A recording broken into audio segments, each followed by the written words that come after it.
Hello friends, welcome back to our channel. आज हम क्या पढ़ने वाले हैं? आज हम पढ़ने वाले हैं इलेक्ट्रिसिटी, जो कि बहुत ही इम्पॉर्टेंट चैप्टर है एंड कई बार बच्चों को बहुत ज़्यादा क्या लगता है, टफ लगता है ना।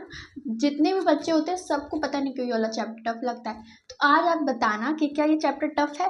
बिल्कुल नहीं है। चलिए स्टार्ट करते हैं। उससे पहले अगर आपने अभी तक इस चैनल को सब्सक्राइब नहीं किया तो प्लीज़ कर लो, क्योंकि क्लास 10th में हो और आपके सब्सक्रिप्शन में ये वाला चैनल होना ही चाहिए। ठीक है, तो फटाफट से सब्सक्राइब कर लो। एंड हाँ, एक बच्चे ने मुझे कमेंट किया था कि हम ये वाला चैप्टर कब पढ़ेंगे, तो आज हम पढ़ रहे हैं। ठीक है, तो शेयर किया करो, आप लोग शेयर नहीं करते हैं। तो ठीक है, चलिए स्टार्ट करते हैं। So let's get started. तो इस चैप्टर में हम जैसे ही एंटर करते हैं हम मिलते हैं विद्युत आवेश, यानी इलेक्ट्रिक चार्ज। ये क्या होता है? विद्युत आवेश किसी वस्तु का एक ऐसा गुण है जो उस वस्तु में विद्युत क्षेत्र और चुंबकीय क्षेत्र उत्पन्न करता है। ठीक है, सिंपल सी बात।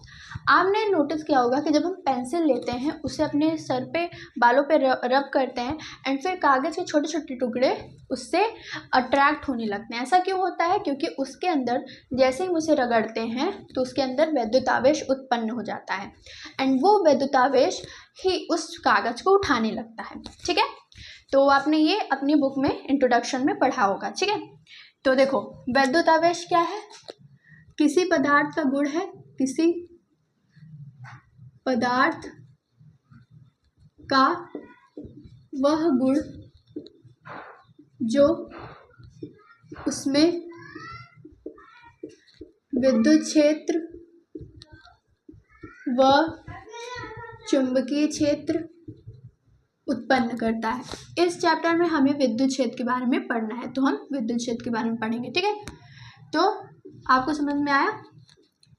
विद्युत आवेश क्या है? किसी पदार्थ का वह गुण है जिसके कारण किसी वस्तु में विद्युत क्षेत्र और चुंबकीय क्षेत्र उत्पन्न होता है। ओके, तो हाँ, इसे हम किसी पदार्थ में उत्पन्न कैसे करते हैं? तो पहले तो मैंने आपको बताया कि घर्षण द्वारा, यानी अगर हम बाल में अपने किसी भी पेन को रगड़ते हैं तो वो आवेशित हो जाती है। ठीक है, तो घर्षण द्वारा, प्रेरण द्वारा और भी बहुत सारे प्रकार हैं जिसके द्वारा हम विद्युत आवेश को उत्पन्न करते हैं। ठीक है, विद्युत आवेश को हम दर्शाते हैं Q से। किससे दर्शाते हैं? Q से। और ये एक अदिश राशि होती है। कैसी राशि होती है? अदिश राशि होती है। आपने क्लास 9 में अदिश राशि के बारे में अच्छे से पढ़ा है। अदिश राशि वो राशि होती है, ऐसी राशि होती है जिसमें सिर्फ परिमाण होता है, दिशा नहीं होती। ठीक है, अदिश राशि होती है। और इसका देखो सूत्र क्या होता है? Q = Ne। एंड ये बहुत ही इम्पॉर्टेंट है। ठीक है, पहला फॉर्मूला है हमारे इस चैप्टर में, IMP है। इससे MCQ में क्वेश्चन पूछ जाते हैं, जहाँ पे E क्या है? E है इलेक्ट्रॉन पर आवेश, और एक इलेक्ट्रॉन पे आवेश होता है 1.6 × 10⁻⁻19 एंड N क्या है? N है इलेक्ट्रॉनों की संख्या। तो अगर एक क्वेश्चन दूं मैं आपको, मैं पूछूं कि 5 इलेक्ट्रॉन है तो उस पे आवेश की मात्रा की गणना कीजिए, तो आप क्या करोगे? सिंपली N की जगह लिखोगे 5 और E की वैल्यू हमारी कांस्टेंट होती है। E की वैल्यू हम लिख देंगे 1.6 × 10⁻⁻19 एंड हमारी वैल्यू आ जाएगी। ऐसा ही क्वेश्चन आपको एग्जाम में दिया जाएगा। ठीक है, कभी आपको Q की वैल्यू देके N की वैल्यू पूछेगा एंड कभी आपको N की वैल्यू देके Q की वैल्यू पूछेगा। ठीक है, तो ये आपका हो गया। फिर इसके प्रकार होते हैं आवेश। विद्युत आवेश जो होता है Q, इसके 2 टाइप्स होते हैं। कौन कौन से? एक पॉजिटिव, एक नेगेटिव। ये है पॉजिटिव चार्ज यानी धन आवेश। क्या है ये? ये है धन आवेश। और ये क्या है? ये है ऋण आवेश। क्या है? ऋण आवेश। ठीक है, धन आवेश एंड ऋण आवेश। अब देखो, धन आवेश किसी वस्तु पे कैसे आता है एंड ऋण आवेश किसी वस्तु पे कैसे आता है? तो देखो, मान लो यहाँ पे कोई एक वस्तु है। ठीक है, कोई A नाम की वस्तु है। जब ये अपने इलेक्ट्रॉनों का दान करेगी, जब इसमें से इलेक्ट्रॉन निकलेंगे, ठीक है, चार्ज निकलेंगे इसमें, तो इसके A के अंदर प्लस आ जाएगा। A के ऊपर क्या आ जाएगा? प्लस आ जाएगा। एंड मान लो कि एक पूरी वस्तु है जिसमें पूरे इलेक्ट्रॉन भरे हुए हैं एंड अब इसमें भी संतुष्टि नहीं मिली एंड इसने किसी से कहा कि भाई मुझे अपने इलेक्ट्रॉन दे दो, मुझे अपने इलेक्ट्रॉन दे दो, तो जब ये इलेक्ट्रॉन को ले लेगा तो इस पर नेगेटिव चार्ज आ जाएगा। ठीक है, तो ये होता है हमारा धनावेश ऋणावेश। जब हम किसी से इलेक्ट्रॉन लेते हैं तो उसे हम ऋणावेश आ जाता है हमारे ऊपर, एंड जब हम किसी को इलेक्ट्रॉन देते हैं तो उस पर हमारा धनावेश आ जाता है। ओके, तो यहाँ से हमारा विद्युत आवेश होता है कंप्लीट। अब हम आएंगे विद्युत धारा के ऊपर कि आखिरकार विद्युत धारा क्या होती है। ठीक है, विद्युत धारा क्या होती है, तो देखो विद्युत धारा क्या होती है, इलेक्ट्रिसिटी होती है, यानी कि आवेश प्रवाह की दर, आवेश प्रवाह की दर ही हमारी होती है विद्युत धारा। ठीक है, इसका फॉर्मूला, इसे हम प्रदर्शित करते हैं आई से। इसे किससे प्रदर्शित करते हैं, आई से, एंड इसका फॉर्मूला होता है Q/T, यानी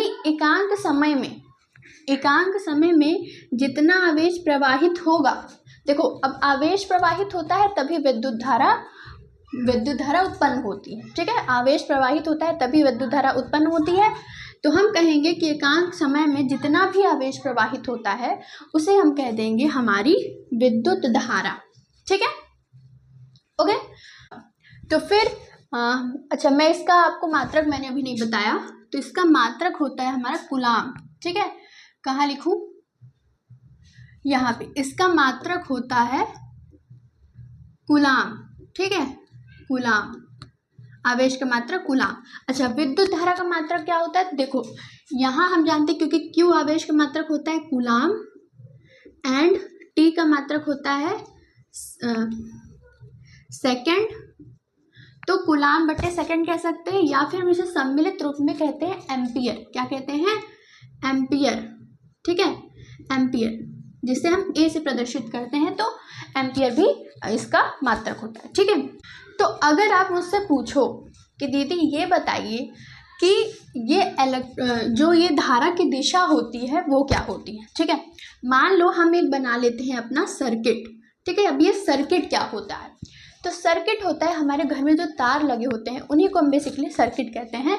अगर मान लो यहाँ मैंने कोई बल्ब लगा दिया, ठीक है, ये कोई बल्ब है, ये कोई बल्ब है, मान लो ऐसे हमने बल्ब लगा दिया। ठीक है, बल्ब हमने ऐसे लगा दिया एंड यहाँ पे हमने लगा दी है बैटरी। ठीक है, क्योंकि बैटरी ही इलेक्ट्रॉन को प्रवाहित करवा पाएगी। ठीक है, तो हमने यहाँ बैटरी लगा दी है एंड यहाँ हमने स्विच ऑन कर दिया। अभी मैं ये सारी चीज़ें आपको बताऊंगी, तो अभी इसके बारे में टेंशन नहीं लेना है। ठीक है, तो हमने स्विच ऑन कर दिया है। अब हमें पता है कि ये इलेक्ट्रॉन होता है नेगेटिव, तो इलेक्ट्रॉन निकलता है हमारे इस नेगेटिव वाले पार्ट से। ठीक है, इस पार्ट से निकलेगा इलेक्ट्रॉन, तो यहाँ से इलेक्ट्रॉन ऐसे निकलेगा। ठीक है, अब इलेक्ट्रॉन जिस दिशा में निकलता है, जिस दिशा में बहता है, उसी की विपरीत दिशा में हमारी विद्युत धारा की क्या होती है, दिशा होती है। तो इलेक्ट्रॉन की दिशा है नेगेटिव से पॉजिटिव। ठीक है, हम कह सकते हैं इलेक्ट्रॉन की दिशा है नेगेटिव से पॉजिटिव, तो हमारा धारा की दिशा इसके विपरीत यानी पॉजिटिव से नेगेटिव हो जाएगी। धारा की दिशा क्या हो जाएगी, पॉजिटिव से नेगेटिव। इसकी दिशा क्या हो जाएगी, इसकी दिशा क्या हो जाएगी, पॉजिटिव से नेगेटिव की ओर। ठीक है, इसकी दिशा पॉजिटिव से नेगेटिव। अब ऐसा क्यों है, क्योंकि ऐसा बना ही दिया गया है कि पॉजिटिव से नेगेटिव की ओर दिशा होगी। तो हमारे MCQ में पूछा जाता है कि धारा की दिशा क्या है, तो ऑप्शन में आएगा इलेक्ट्रॉन की दिशा के विपरीत, तो आपको उसको टिक करना है। ठीक है, तो ये हमारी हो गई। अब मैं आपको कुछ मेजरमेंट्स बताती हूँ। ठीक है, इसको नोट करके लिख लेना, यहाँ पे नोट करके आप ये मेजरमेंट्स लिख लेना। अगर हम मिली की बात करेंगे, देखो अब ये बहुत सारी चीज़ों में यूज़ होने वाला है, तो बस मैं आपको ट्रिक बता दे रही हूँ, उससे याद रखना। ठीक है, अगर हम मिली की बात करेंगे तो वहाँ कोई भी वैल्यू दी हो उसको 10⁻³ से मल्टीप्लाई करेंगे, याद रखना। ठीक है, मिली की बात हो 10⁻³ से मल्टीप्लाई करेंगे। अगर माइक्रो की बात हो तो उसको हम 10⁻⁻6 से मल्टीप्लाई करेंगे। अगर किलो की बात हो तो हम उसे 10⁻³ 3 से मल्टीप्लाई करेंगे। एंड अगर मेगा की बात हो, मेगा, ठीक है, आपको दिख रहा है, एक सेकंड में से यहाँ लिख देती हूँ, ओके, किलो नहीं दिख रहा है, एक सेकंड, ठीक है, देखो ये किलो की बात करेंगे हम तो हमारा 10 की पावर 3 से मल्टीप्लाई करेंगे। एंड अगर हम मेगा की बात करेंगे, मेगा, ठीक है, मेगा की बात करेंगे तो हम मल्टीप्लाई करेंगे 10 की पावर 6 से। ये सारी यूनिट्स आपको मेजरमेंट्स याद रखनी है, ठीक है, ये सारी चीज़ें आपको ध्यान रखनी है, ये आप नोट करके लिख लो, ओके। अब हम यहाँ देखते हैं हमारा पदार्थों के प्रकार, ठीक है, क्या देखेंगे, पदार्थों के प्रकार। तो पदार्थों के प्रकार में हमें 3 टाइप्स देखने होते हैं, कौन कौन से। फर्स्ट है हमारा सुचालक, ठीक है, क्या है, सुचालक। सेकंड है हमारा अर्धचालक एंड थर्ड है हमारा कुचालक, ठीक है, कुचालक। अब देखो जो सुचालक होते हैं वो क्या होते हैं, तो सुचालक का मतलब होता है ऐसा कोई पदार्थ जिसमें अगर हम इलेक्ट्रिसिटी प्रोवाइड करें तो उसमें इजीली वो चीज़ प्रोवाइड हो जाए, जैसे हमारे मेटल्स, ठीक है, जैसे मेटल। सबसे अच्छा विद्युत का सुचालक होता है चांदी, Ag चांदी, पर हम यूज़ करते हैं कॉपर का, क्यों। अब देखो इसमें पूछा जाता है क्वेश्चन, क्यों पूछा जाता है कि चांदी तो सबसे अच्छी विद्युत की सुचालक है, फिर हम कॉपर का यूज़ क्यों करते हैं, क्योंकि चांदी बहुत महंगी होगी इसलिए, ठीक है, याद रखना। सुचालक मतलब जिसमें अगर हम इलेक्ट्रिसिटी प्रोवाइड कराएं तो इजीली वो फ्लो हो, ठीक है। फिर है हमारा कुचालक, ठीक है, कुचालक क्या होता है, यानी जिसमें हम इलेक्ट्रिसिटी चाहे जितना देते रहें पर वो भाई इलेक्ट्रिसिटी प्रोवाइड नहीं करवा सकती। ऐसा कौन होता है, लकड़ी, ठीक है, ऐसे कौन होती है, लकड़ी, वुड, ठीक है। और क्या होता है, प्लास्टिक, ठीक है, रबड़। तो इन सब चीज़ों को चाहे आप जितना ही इलेक्ट्रिसिटी दो, अपने सामने से दो, पर ये कभी भी नहीं प्रोवाइड करेंगे, इलेक्ट्रिसिटी नहीं प्रोवाइड करेंगे, ठीक है। फिर आता है हमारा मोस्ट इम्पॉर्टेंट अर्धचालक। अर्धचालक ऐसे चीज़ होती हैं जो कि बहुत अच्छे से तो नहीं पर हाँ इलेक्ट्रिसिटी प्रोवाइड करवा पाती हैं, बहुत अच्छे से नहीं पर हाँ करवा पाती हैं, ओके, उसे हम कहते हैं अर्धचालक। अर्धचालक में जैसे हमारा सिलिकॉन और जर्मेनियम, ठीक है, सिलिकॉन और जर्मेनियम, ठीक है, ये दोनों मोस्ट इम्पॉर्टेंट है एंड यही आपके एग्जाम में पूछेंगे, इनसे बाहर नहीं आएगा, ठीक है। एक बार मैं आपको रिवाइज करवा देती हूँ सारी चीज़ें। पदार्थों के प्रकार, सुचालक, सबसे अच्छा चांदी, ठीक है, यहाँ लिख दूँ मैं चांदी और ये कॉपर, ठीक है, यानी तांबा। फिर है हमारा अर्धचालक में सिलिकॉन और जर्मेनियम, कुचालक में लकड़ी, प्लास्टिक, रबड़, ठीक है। अब ये सारी नोट्स आपको, ये शॉर्ट नोट्स हैं, इसे आप छोटा करके कंप्रेस करके अपनी कॉपी में लिखना, एक पेज में सारी चीज़ें आ जाएंगी, ठीक है। तो इसका आप नोट्स कहाँ मिलेगा, आपको मिलेगा टेलीग्राम चैनल पे, डिस्क्रिप्शन में जाओ, वहाँ लिंक मिलेगी टेलीग्राम चैनल की, वहाँ से जाके इजीली आप ज्वाइन कर सकते हो, ठीक है। अब मैं इसे इरेज करती हूँ एंड हम बढ़ते हैं अपने नेक्स्ट टॉपिक के ऊपर, ओके। अगर अभी तक वीडियो अच्छी लग रही हो तो प्लीज़ लाइक कर दो एंड चैनल को प्लीज़ सब्सक्राइब कर दो, ओके। अब है हमारा विद्युत विभव यानी इलेक्ट्रिक पोटेंशियल। ये क्या होता है, ये होता है कि किसी एकांक धन आवेश को अनंत से विद्युत क्षेत्र के किसी बिंदु तक लाने में जो कार्य करना पड़ता है उसे ही विद्युत विभव कहते हैं, ठीक है, उसे ही विद्युत विभव कहते हैं, ठीक है। एक हमारा पॉजिटिव चार्ज है, उसे अनंत यानी बहुत लंबी दूरी, बहुत बड़ी दूरी, वहाँ से विद्युत क्षेत्र यानी जहाँ हमें इलेक्ट्रिसिटी प्रोवाइड करवानी है वहाँ पे लाने में जो कार्य करना पड़ता है उसे को ही हम विद्युत विभव कहते हैं, ठीक है। तो विद्युत विभव को हम किससे दर्शाते हैं, V से, ठीक है। एंड इसका फॉर्मूला क्या होता है, V इक्वल्स टू, देखो एकांक धनावेश को विद्युत के क्षेत्र में कहीं से लाने में किया गया कार्य है, तो कार्य है तो W/Q, ठीक है, W/Q, यानी कि एकांक आवेश को विद्युत क्षेत्र के किसी बिंदु तक लाने में जो कार्य किया जाता है वही हमारा होता है विद्युत विभव। तो अब देखो इसका मात्रक क्या होगा, हमें पता है कि ऊर्जा का मात्रक होता है जूल, ऊर्जा का मात्रक क्या होता है जूल, और आवेश का मात्रक होता है कूलाम। ठीक है, आवेश का मात्रक क्या होता है कूलाम। तो इसे आप जूल बटे कूलाम कह सकते हो, या फिर हम यूज करते हैं वोल्ट का। किसका यूज करते हैं वोल्ट का, तो हम इसे ज़्यादातर वोल्ट से देखते हैं। ठीक है, अब इसके millivolt, microvolt, megavolt, kilovolt होता है। तो मैंने आपको सारी वो यूनिट्स के मेजरमेंट्स बता दी, तो आपको बस उसके सामने उतने से ही गुणा भाग करके अपना आंसर ला लेना है। ओके, तो ये हमारा हो गया विद्युत विभव।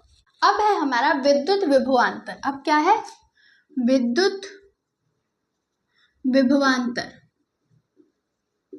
ठीक है, विद्युत विभवांतर। अच्छा, ये क्या होता है, ये भी विद्युत विभव की तरह ही होता है, पर इसमें आवेश को एक बिंदु से दूसरा बिंदु तक ले जाने में जो कार्य किया जाता है वो होता है। ठीक है, तो ये क्या है कि एकांक धन आवेश को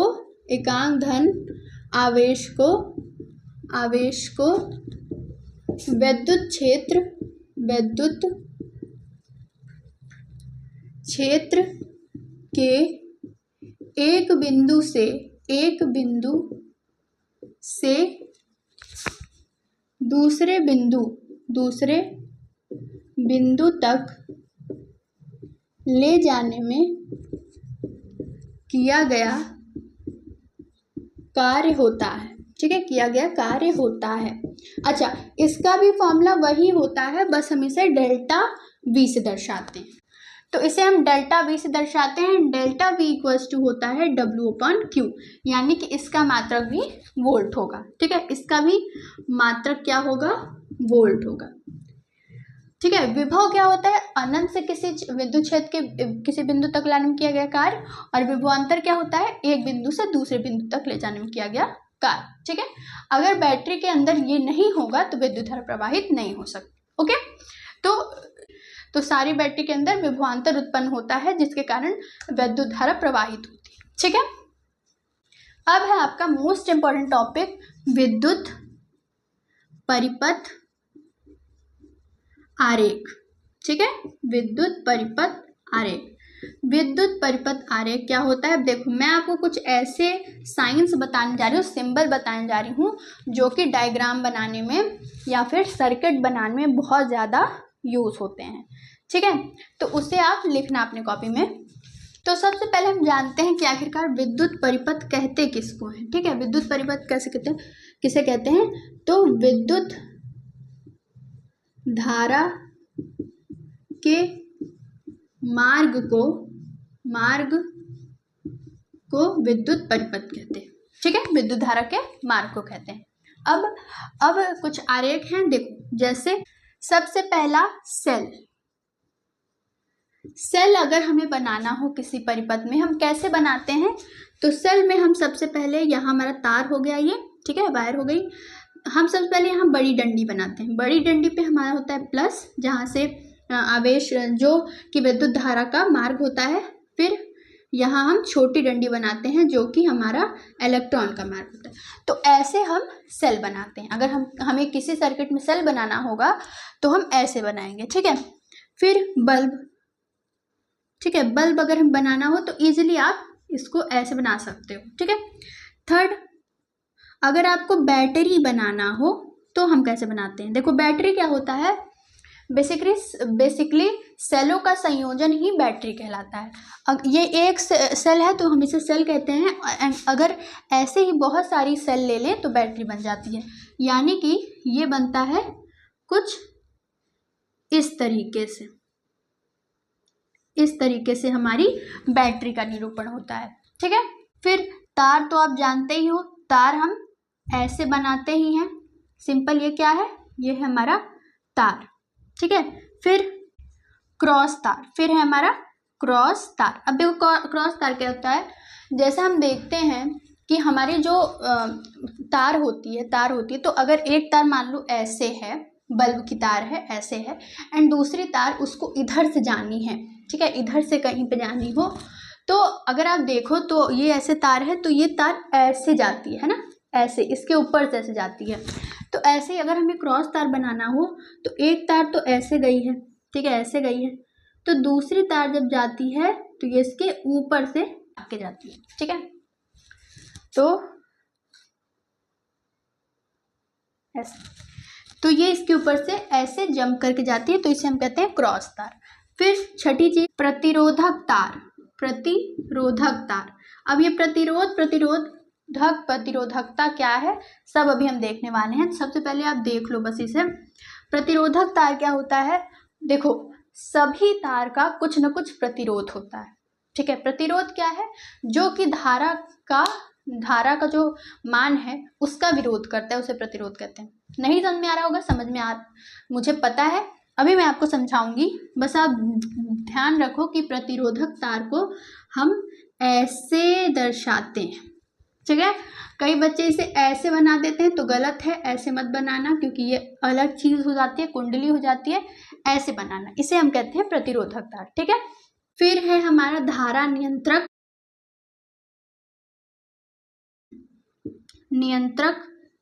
जिसे हम ऐसे दर्शाते हैं। अब आप इसका एरो ऊपर करो या नीचे करो, दोनों एक जैसा है, ठीक है। फिर है हमारी कुंजी, ठीक है, कुंजी, जिसे हम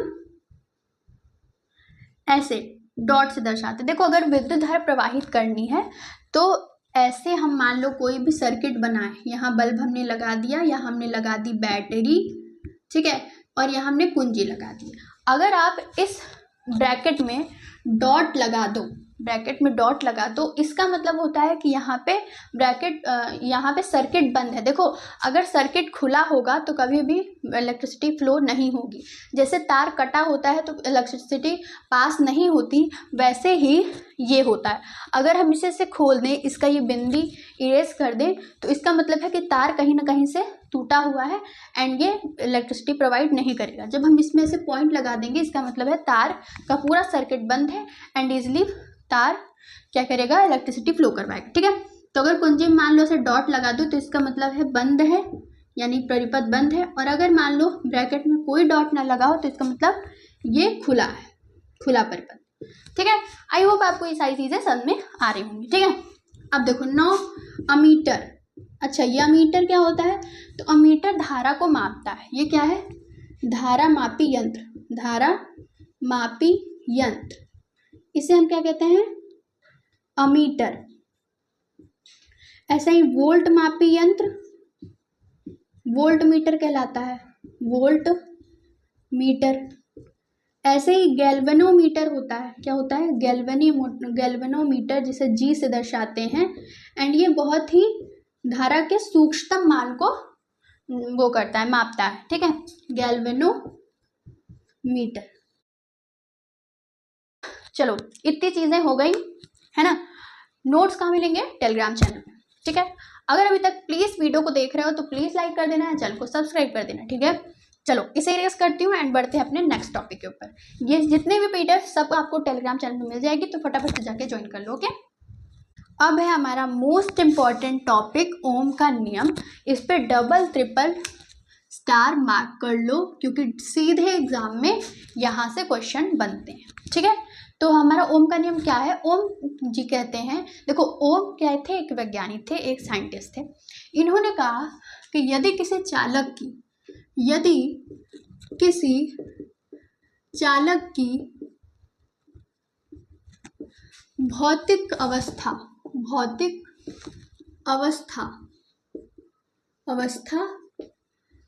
यानी भौतिक अवस्था कैसे, जैसे लंबाई और क्षेत्रफल, ठीक है, जैसे लंबाई और क्षेत्रफल। तो भौतिक अवस्था जैसे लंबाई और क्षेत्रफल अपरिवर्तित रहे, ठीक है, अपरिवर्तित रहे, तो तार में प्रवाहित होने वाली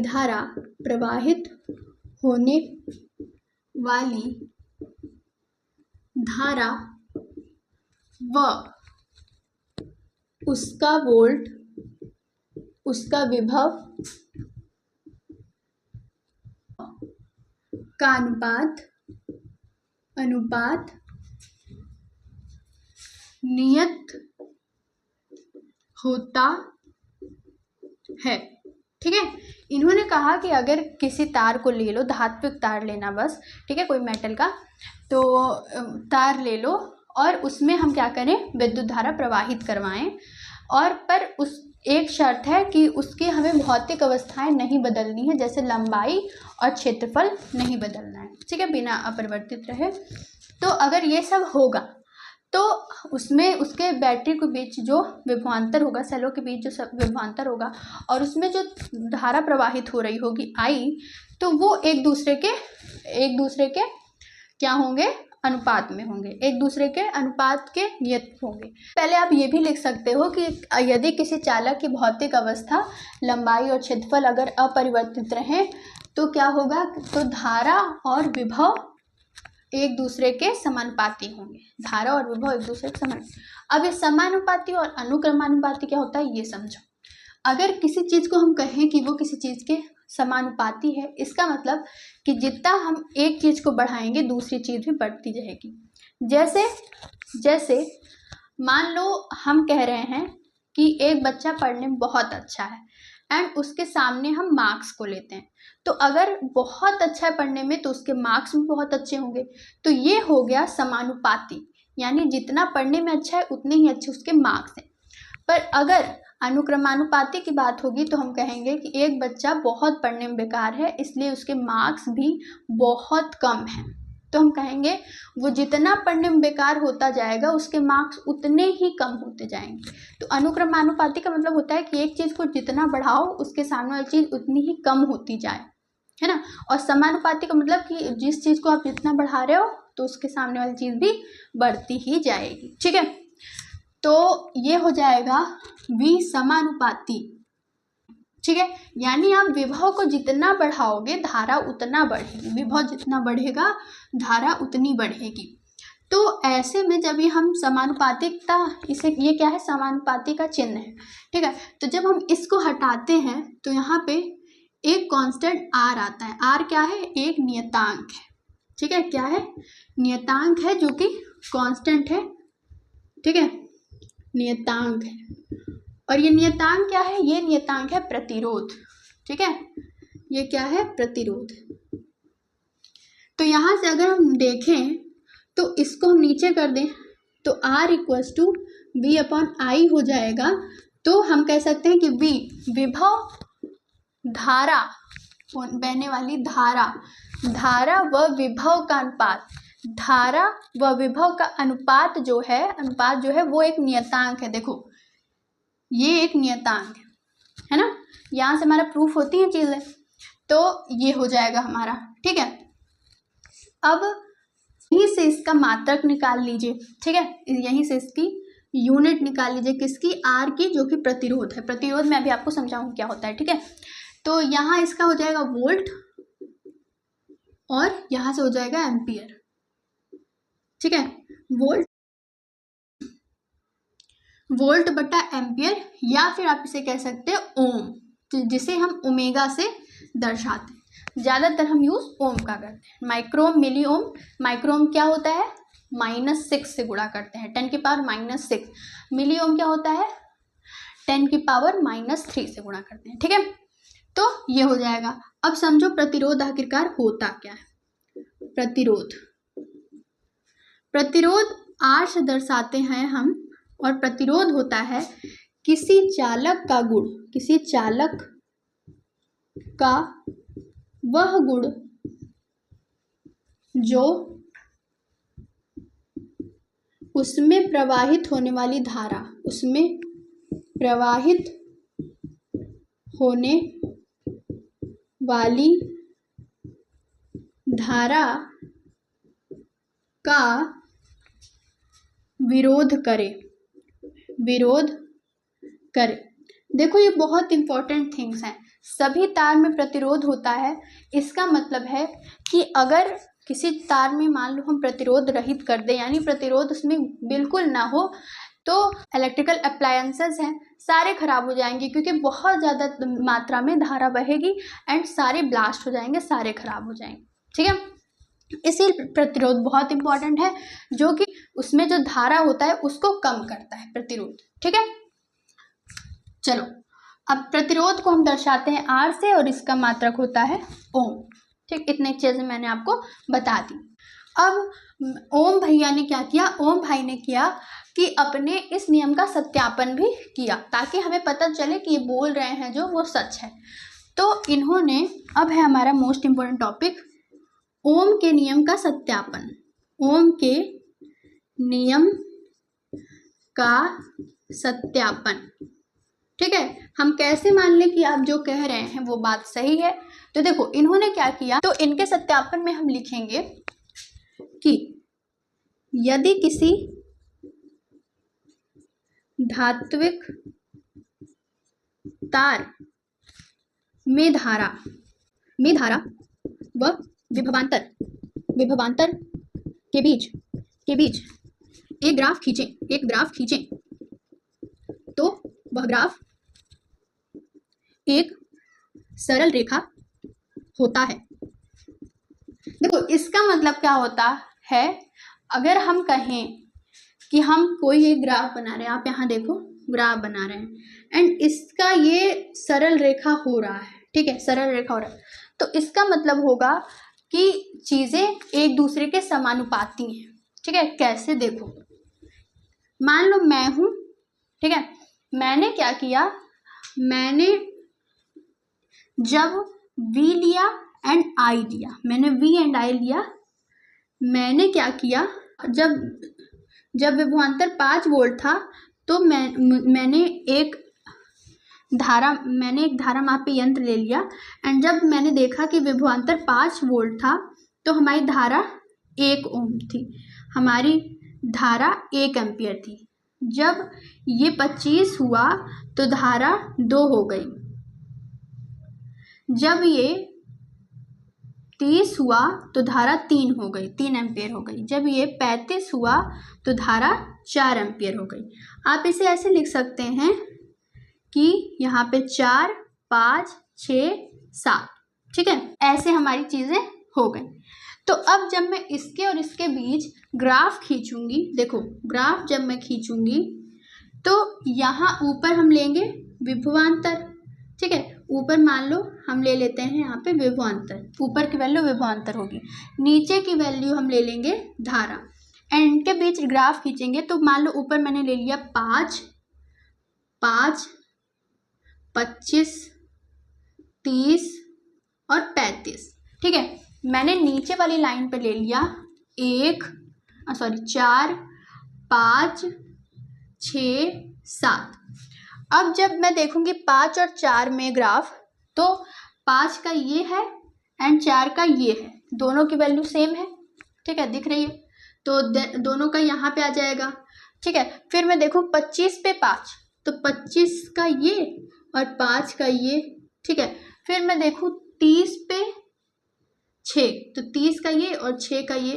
फिर मैं देखूँ 25 पे, देखो मैंने गलत कर दिया, यहाँ 35 होगा, ठीक है, 35 पे 7, तो ये ऐसे होगा।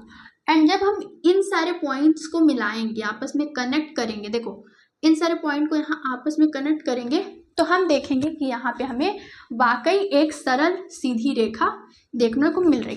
तो यहाँ से हेंस प्रूफ, यहाँ से हमारे ओम का नियम होता है, ओम के नियम का सत्यापन, ठीक है, तो यहाँ से प्रूफ हो जाता है। एंड ये जो सरल रेखा का ये लाइन है, ये है हमारी प्रतिरोध, जो कि होता है एक नियतांक, ठीक है। अब हम देखते हैं कि आखिरकार ये जो प्रतिरोध है वो किन किन बातों पर निर्भर करता है, ठीक है। फटाफट से इसको इरेज करती हूँ, सारी PDF आपको टेलीग्राम चैनल पे मिल जाएगी, ओके। हमारा प्रतिरोध को प्रभावित करने वाले कारक, कि प्रतिरोध को प्रभावित कौन कौन करेगा, कोई पदार्थ का गुण है उसमें हम क्या चीज़ें कर दें, कोई पदार्थ है उसमें हम क्या चीज़ें कर दें जिससे हमारा प्रतिरोध बढ़ या घट जाए या फिर उसमें कुछ उसमें परिवर्तन आ जाए, ठीक है। सबसे पहला है लंबाई पर। देखो लंबाई पर क्या है कि अगर हम कोई तार है उसकी लंबाई जितना उसको खींचें, बड़ा करें, लंबा करें, तो उतना ही उसका प्रतिरोध बढ़ता जाएगा, ठीक है। यानी कि R समानुपाती यानी कि R समानुपाती L, यानी कि L को यानी लंबाई को जितना बढ़ाओगे उसका प्रतिरोध भी उतना ही बढ़ता जाएगा। ठीक है, मान लो हम कोई बहुत ही पतला सा तार लेते हैं, ठीक है, एंड बहुत लंबा ले लेते हैं, बहुत लंबा। तो आपको पता है कि लंबे जो पतला तार होता है और लंबा तार होता है उसको हम किसी बड़े अप्लायंसेस में यूज़ नहीं करते। आपने देखा होगा कि चाहे वो फ्रिज हो, चाहे प्रेस हो हमारा, चाहे टीवी हो, चाहे बड़ा बड़ा केबल हो, हम हमेशा मोटा तार यूज़ करते हैं, है ना। कभी देखा होगा आपने पतला तार यूज़ नहीं करते। क्यों? क्योंकि पतले तार में बहुत ज़्यादा प्रतिरोध बढ़ जाएगा एंड प्रतिरोध होने के कारण ब्लास्ट होंगी चीज़ें एंड हमारा धारा प्रवाहित नहीं होगा। ठीक है, तो लंबाई आप जितनी लंबाई लोगे उतना ही प्रतिरोध बढ़ता जाएगा। तो इसको मान लो आप समीकरण नंबर 1। सेकंड चीज है क्षेत्रफल पर। क्षेत्रफल क्या है? अनुप्रस्थ काट के क्षेत्रफल क्या है? कोई हमने तार लिया ऐसे, तो इसका ही क्षेत्रफल क्या होता है, उसी को हम क्षेत्रफल कहते हैं। ठीक है, अनुप्रस्थ काट का क्षेत्रफल। तो क्षेत्रफल जितना बड़ा होगा, है ना, जितना ज़्यादा होगा उतनी ही तार आसानी से फ्लो होगी। इसीलिए आपने देखा होगा फ्रिज हो, मशीन हो, प्रेस हो, सब में हमारा तार जो होता है वो मोटा हम लेते हैं। क्यों? क्योंकि जब तार का क्षेत्रफल ज़्यादा होगा तो उसमें प्रतिरोध बहुत कम होगा। ठीक है, तो यहाँ R हो जाएगा व्युत्क्रमानुपाती 1/A के। A क्या है? A है एरिया यानी क्षेत्रफल। ठीक है, इसे मान लो समीकरण नंबर 2। इसका मतलब है कि क्षेत्रफल जितना बढ़ाओगे प्रतिरोध उतना ही घटेगा। ठीक है, फिर है ताप पर। ताप के तो समानुपाती होगा, ताप जितना बढ़ाओगे आपका प्रतिरोध उतना ही बढ़ेगा। अब समीकरण नंबर 1 और समीकरण नंबर 2 से देखो। समीकरण 1 व 2 से यहाँ पे हमें R मिल रहा है समानुपाती L के और व्युत्क्रमानुपाती A के। तो R से यहाँ की वैल्यू ये आती है। अब हम देखेंगे कि यहाँ पे समानुपाती का चिन्ह है, ये हटेगा एंड जब ये हटता है तो यहाँ पे रो आता है, rho upon rho L upon A। ये रो क्या है? रो एक नियतांक है, इसे हम कहते हैं प्रतिरोधक। क्या कहेंगे? प्रतिरोधक। तो अब ये रो, जब हम रो की वैल्यू देखेंगे तो यहाँ से रो की वैल्यू आ जाएगी, तो रो की वैल्यू हो जाएगी RA अपॉन L। ठीक है, एंड इसका मात्रक क्या होगा? इसका मात्रक क्या होगा? मात्रक देखो यहाँ से आ जाएगा हमारा ओम, यहाँ से A है तो A का होता है मीटर इंटू मीटर यानी मीटर स्क्वायर, एंड फिर लंबाई है तो ये भी मीटर होगा। यहाँ 1 मीटर से 1 मीटर कैंसिल हो जाएगा तो यहाँ पे इसका मात्रक ओम इंटू मीटर आ जाएगा। ठीक है, ओम मीटर आ जाएगा। ठीक है, तो ऐसे हमारा ये प्रतिरोधक का भी काम हो जाएगा। ठीक है, अब फिर हम बढ़ते हैं अपने नेक्स्ट टॉपिक के ऊपर। तो नेक्स्ट टॉपिक है हमारा प्रतिरोधों का संयोजन। प्रतिरोधों का संयोजन। प्रतिरोधकों का संयोजन हम 2 तरीके से करते हैं। पहले मैं इसे इतना इरेज करके यहाँ लिख देती हूँ, ठीक है, तब मुझे ज़्यादा स्पेस मिल जाएगी। मैंने कर दिया इसको इरेज। अब प्रतिरोधों का संयोजन होता है वो 2 प्रकार से होता है। एक होता है श्रेणी क्रम संयोजन और दूसरा होता है समांतर क्रम संयोजन। ठीक है, दूसरा क्या होता है?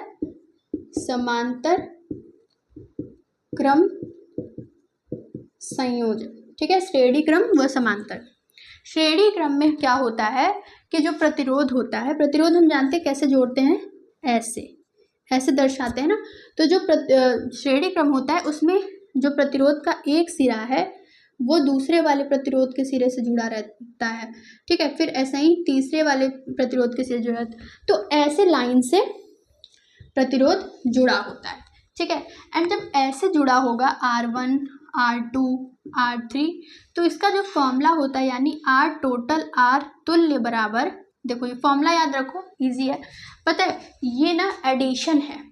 आपको यहाँ पे R1 का मान दे दो, मान लो R1 का मान 2 दे दिया, R2 का मान 3 दे दिया, R3 का मान 6 दे दिया, तो आपको क्या करना होगा, R तुल्य बराबर R1 plus R2 plus R3 and simply इन सारी वैल्यू को यहाँ पुट करके 2 प्लस 3 प्लस 6 ऐड कर दोगे तो यहाँ पे R तुल्य का मान आ जाएगा। यही है आपका, यही क्वेश्चन आते हैं, ठीक है, तो ये आप ध्यान रखना। और इसका सर्किट कैसे बनता है, देखो अब इसी को आप यहाँ पे बैटरी वैटरी लगा दो भाई, कुंजी उंजी बंद कर दो, यहाँ धारा प्रवाहित होने लगी, ठीक है, ये याद रखना है, ये फॉर्मूला याद रखना। फिर है समांतर क्रम। समांतर क्रम में क्या होता है, देखो यहाँ एक प्रतिरोध, फिर ये जाके दूसरे बिंदु से, फिर दूसरा प्रतिरोध, ये जाके दूसरे बिंदु से, ये तीसरा प्रतिरोध, ये जा, यानी कि ये प्रतिरोध होता है इस तरीके से, ठीक है, यहाँ मैं अच्छे से बना दूं,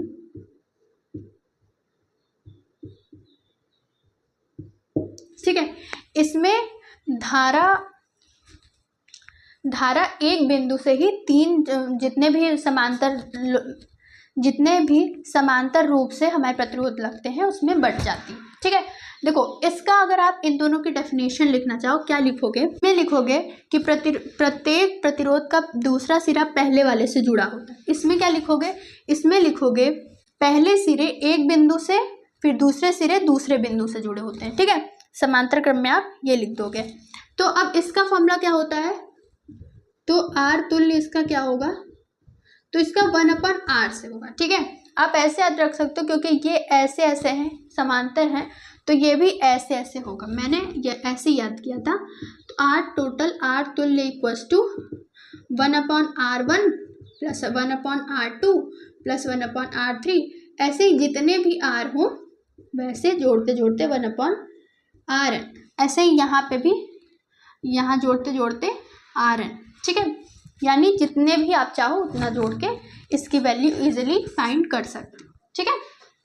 हमें पता है कि इसका मात्रक ओम होगा, तो वैल्यू मिलेगी आपको, तो आप उसमें मात्रक इसका ओम लगा सकते हो। तो ये हो गया हमारा श्रेणी क्रम और समांतर क्रम संयोजन, ठीक है। अब बढ़ते हैं अपने नेक्स्ट टॉपिक पे, मैं इसे रेस करके दूसरे टॉपिक पढ़ती हूँ, ठीक है। हमारा न्यूमेरिकल के पॉइंट ऑफ व्यू से इम्पोर्टेंट विद्युत ऊर्जा, इलेक्ट्रिकल एनर्जी, ठीक है।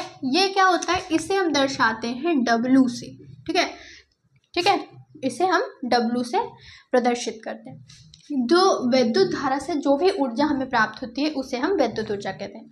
इसके बहुत सारे आपको याद रखने हैं, क्या याद रखने हैं आपको याद रखने हैं इसके फॉर्मूलाज, ठीक है। क्या होते हैं, देखो विद्युत ऊर्जा ये वही वाला ऊर्जा है जो कि एक कूलाम आवेश को अनंत से किसी बिंदु तक ले जाने में हमने इसमें कार्य किया था, ठीक है। तो ये कार्य हमें पता है कि चूंकि हमें पता है चूंकि V इक्वल्स टू W/Q, इसीलिए यहाँ से ये यहाँ जाके बना लेगा W इक्वल्स टू V.Q। तो एक इसका फॉर्मूला ये हो गया। सेकंड V इक्वल्स टू, क्योंकि हमें पता है चूंकि Q इक्वल्स टू I और Q इक्वल्स टू I और T, ठीक है, तो VIT हो जाएगा, ठीक है। फिर और अगर हम इसका दूसरा देखो, ये पहला, ये सेकंड, थर्ड देखें तो W इक्वल्स V, चूंकि V इक्वल्स टू होता है हमारा, क्या होता है देखो, V इक्वल्स टू होता है, हमने देखा था कि V समानुपाती होता है I के, तो V इक्वल्स टू हो जाता है यहाँ पे IR, है ना। तो यहाँ से R की वैल्यू V की वैल्यू आ जाती है IR, तो V के नीचे लिख देंगे IR.IT, ठीक है। तो अगर हम इसका देखें तो यहाँ पे W इक्वल्स टू हम लिख सकते हैं I² RT, ठीक है। तो ये इसकी थर्ड फॉर्मूला। फोर्थ फॉर्मूला देखो, क्योंकि I इक्वल्स टू V/R, इसलिए W इक्वल्स टू यहाँ हो जाएगा I/V/R, इसका होल स्क्वायर कर दो, फिर यहाँ R है ही अपना, देखो यहाँ पे स्मॉल ले लो, यहाँ है ही, फिर यहाँ है, तो जब इसे हम देखेंगे तो यहाँ V²/R² होगा, फिर यहाँ RT, एक R से यहाँ का एक R कैंसिल हो जाएगा, तो यहाँ पे हम देखेंगे तो W इक्वल्स टू हो जाएगा V²/R R डॉट T। एक फॉर्मूला हमारा ये हो जाएगा, ठीक है। तो आपको 1 2 3 4 4 फॉर्मूले इसके याद करने हैं। साथ ही साथ इसकी यूनिट मात्रक याद कर लो। इसका मात्रक होता है जूल, ठीक है। इसका मात्रक क्या होता है? जूल होता है। अब देखो यहीं पे ऊर्जा का सबसे छोटा मात्रक, ऊर्जा का सबसे छोटा मात्रक होता है इलेक्ट्रॉन वोल्ट, ठीक है। इलेक्ट्रॉन वोल्ट ऊर्जा का सबसे छोटा मात्रक है। इसको किसी परमाणु, अणु, इलेक्ट्रॉन, प्रोटॉन आदि की ऊर्जा नापने में यूज करते हैं।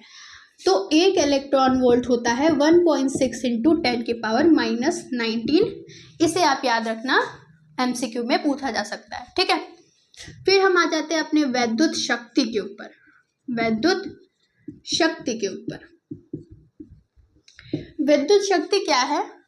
वैद्युत शक्ति है वैद्युत ऊर्जा के व्यय होने की दर, ठीक है। वैद्युत ऊर्जा के व्यय होने की दर, व्यय होने की दर। इसका मतलब है, देखो विद्युत ऊर्जा के व्यय होने की दर का क्या मतलब है कि विद्युत ऊर्जा कितनी जल्दी यानी कितने समय में व्यय हो रही है, खर्च हो रही है। यानी कि P = इसे P पावर से दर्शाते हैं। P = विद्युत ऊर्जा किसे कहते बताओ? विद्युत ऊर्जा W, ठीक है, W। तो विद्युत ऊर्जा खर्च होने की दर यानी T, यानी T समय में जितनी विद्युत ऊर्जा खर्च होती है, T समय में जितनी विद्युत ऊर्जा खर्च होती है उसी को हम कहते हैं उसकी शक्ति, विद्युत शक्ति, ठीक है।